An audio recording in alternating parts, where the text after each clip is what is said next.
first-year university students, and Bill, who works for the Student Union Employment Service. First, you have some time to look at questions 1 to 5.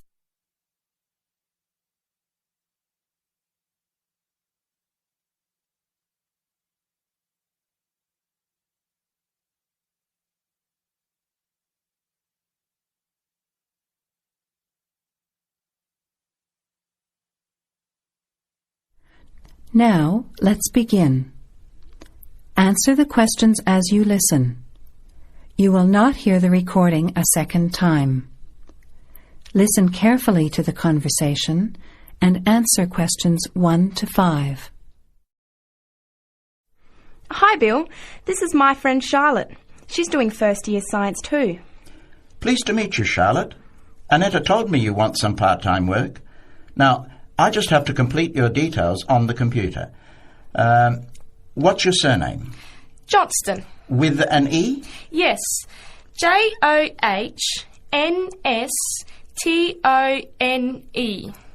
I know that you live in the Heathfield Street student residence, but I can't remember the street number there.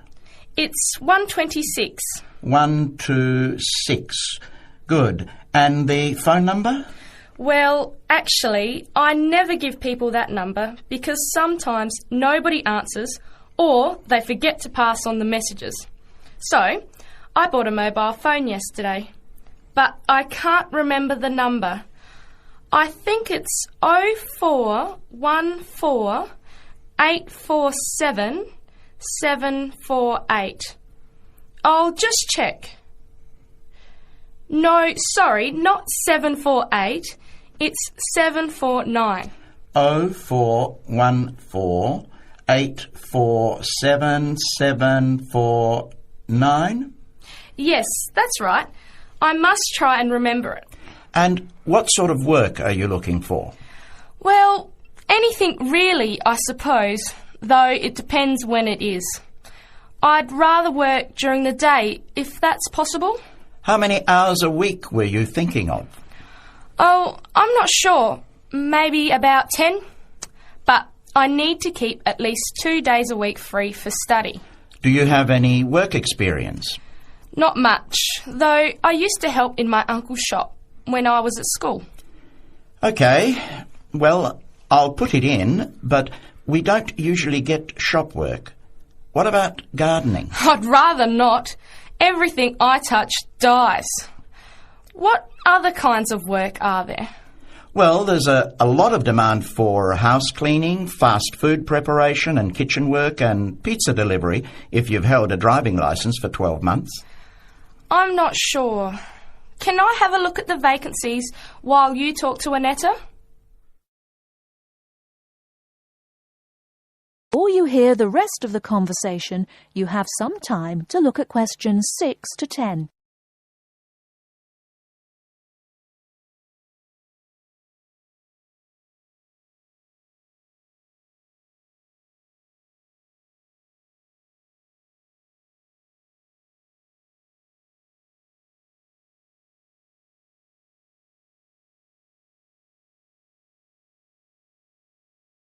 Now listen and answer questions 6 to 10.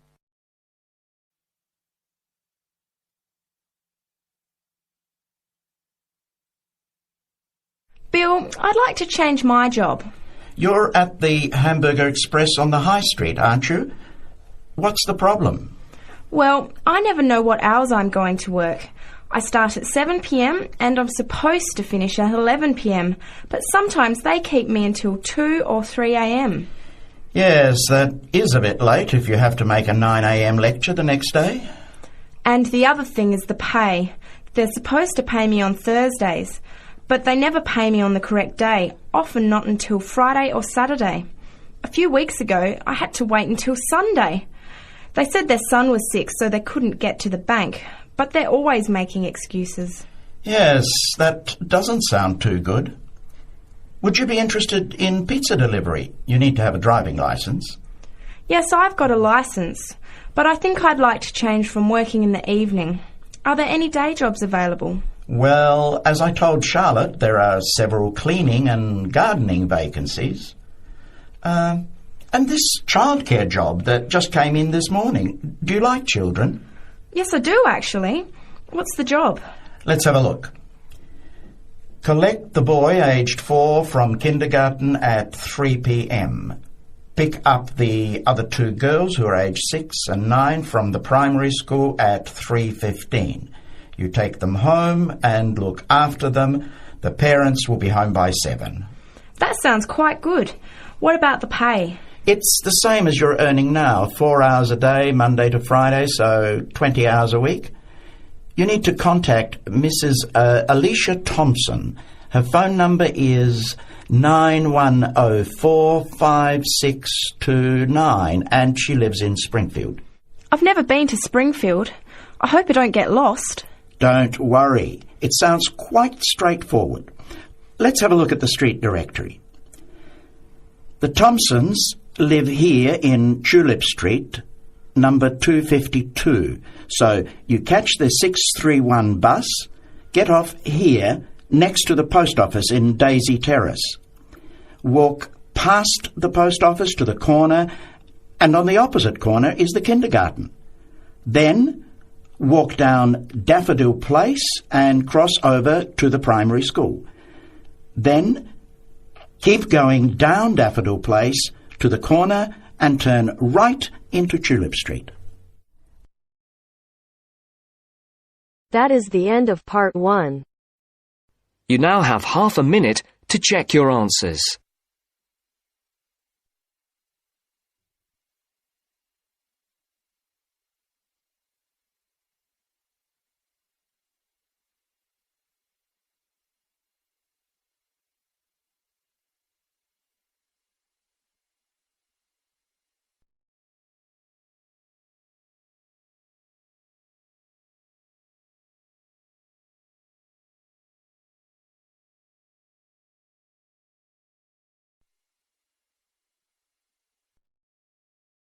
Now turns to part 2. Part 2. You are going to hear a guide named Matt who is introducing their trip in Wildlife Haven. Now you have some time to look at questions 11 to 15.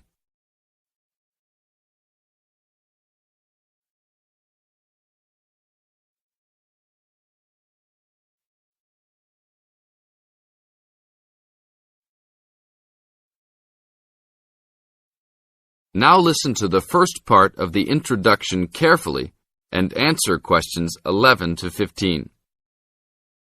Well, good morning, everybody. My name's Matt, and I'm one of the 3 guides here at Wildlife Haven. Our job is to make sure that you all have a great time here with us and go home feeling happy and relaxed.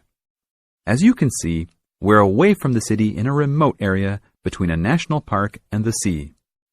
To encourage you to relax, there are no radios or TVs, and the only phones and newspapers are in the office. So, if peace and quiet is what you've come for, this is the place to be. From your cabin on the hill, you'll find you have the national park behind you, and you can look out from the sea from your front balcony. Your luggage will be unloaded from the bus and taken to your rooms in a few minutes. Once you have picked up your key at reception, please locate your room and check that all your luggage has arrived. The daily program here at Wildlife Haven is flexible and only as demanding as you want it to be. You should each have a brochure setting out the facilities and various walking tracks you can take. And on the bus, you are given a green sheet setting out a number of group tours in the coming week. If you want to join any tour, just write your name and room number on the relevant sheet along the wall here. Tomorrow, there is a Beachcombers and Rock Hoppers tour exploring marine life in the rock pools along the beach. Or, if you'd prefer to go inland, there's a guided forest walk that takes you off the walking tracks. If you want to catch some lunch, you could join the beach fishing expedition. And at night, you'll see there is a moonlight forest walk that leaves each night at 7 p.m.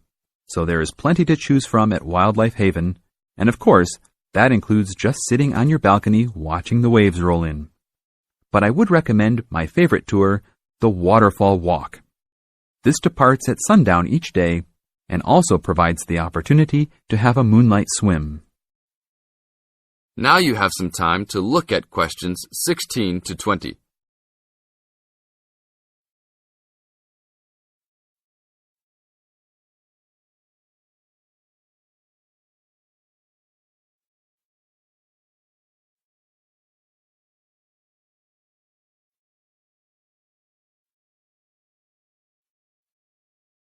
In the second part of the introduction, you are going to get some advice from Matt. Listen carefully and answer questions 16 to 20. You've chosen to visit us in January, which is one of our hotter months. And although you may be tempted to wear a minimum of clothing, you should always take precautions against injury, particularly in the national park.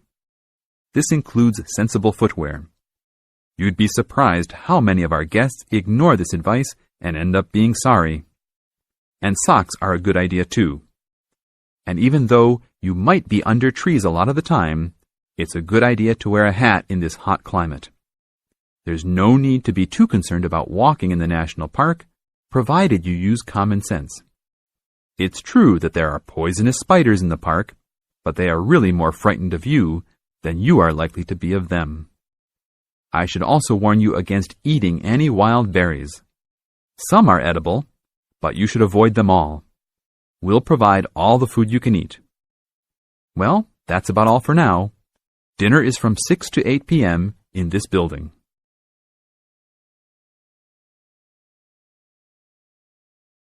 That is the end of part 2. You now have half a minute to check your answers.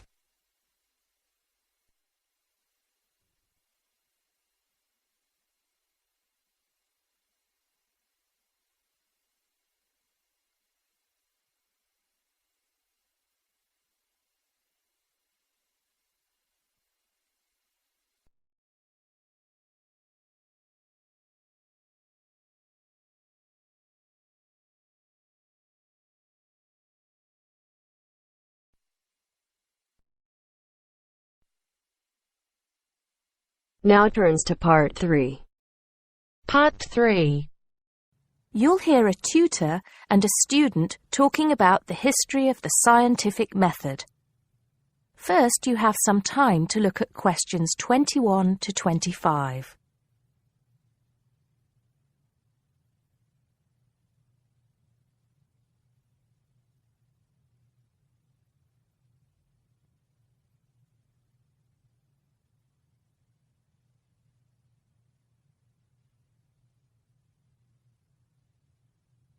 Now listen carefully and answer questions 21 to 25.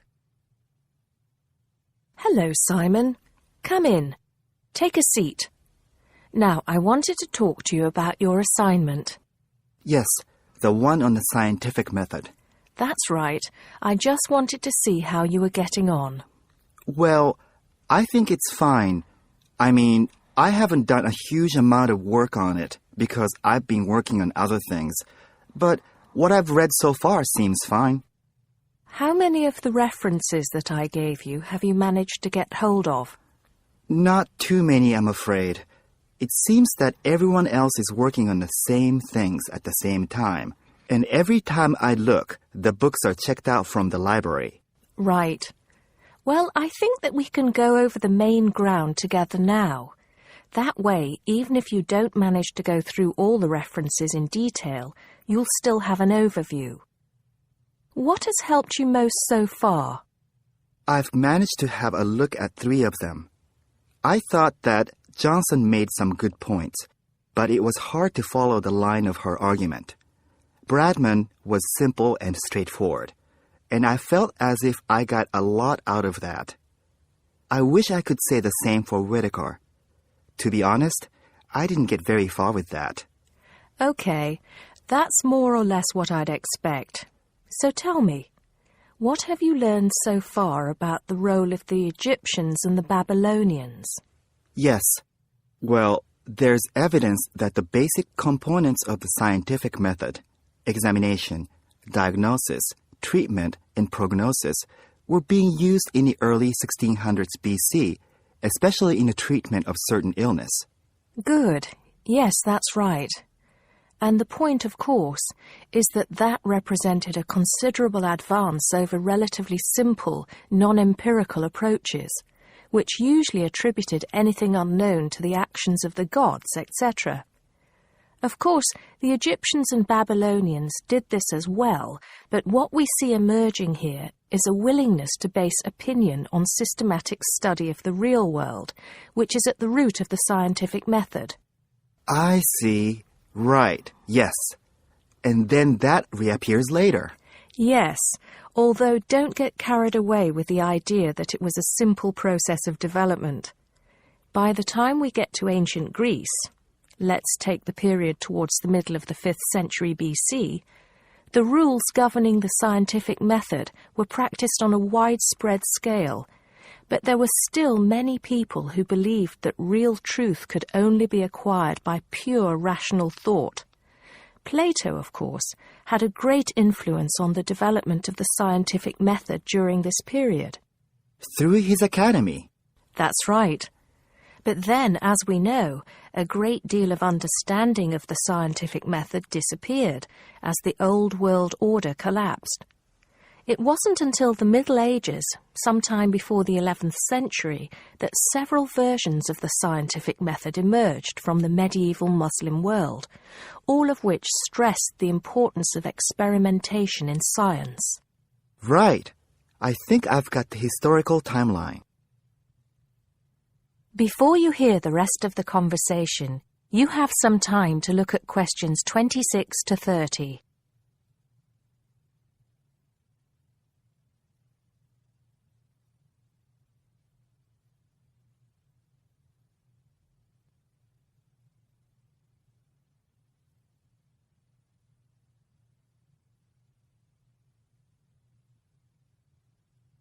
Now listen and answer questions 26 to 30. The other thing I'm struggling with slightly is actually pinning down precisely what we mean by the scientific method.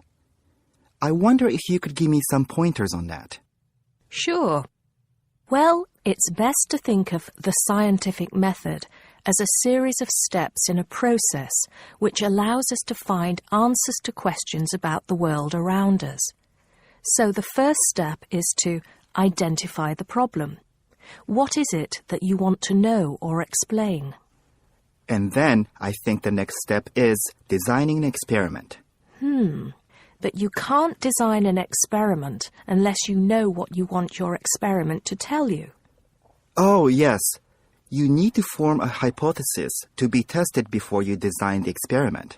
So there's a very clear relationship between hypothesis and experiment. Having designed the experiment, then of course you go on to carry out the experiment. The particular procedure you follow, the protocol, will differ from experiment to experiment, but the underlying principle is the same. You analyze the data from the experiment in order to confirm or disprove your hypothesis. Assuming the experiment is accurate. Oh, yes. If there's anything unusual about the data, or if the results are at all surprising, then you need to ask yourself whether the experiment could be flawed and whether the data could be unreliable. If the answer is yes, then it may be necessary to modify the experiment and go through the process again. So, once you have reliable, valid results, then the final step is to communicate them. The wider scientific community needs to know about the results, and publication in journals is the accepted way. Okay, I think I've got the basics. It's going to get more complicated as we begin to look at some people who have criticized the scientific method. So you need to make sure that you understand things up to this point. Let me know if you have any further problems with it. That is the end of part 3. You now have half a minute to check your answers.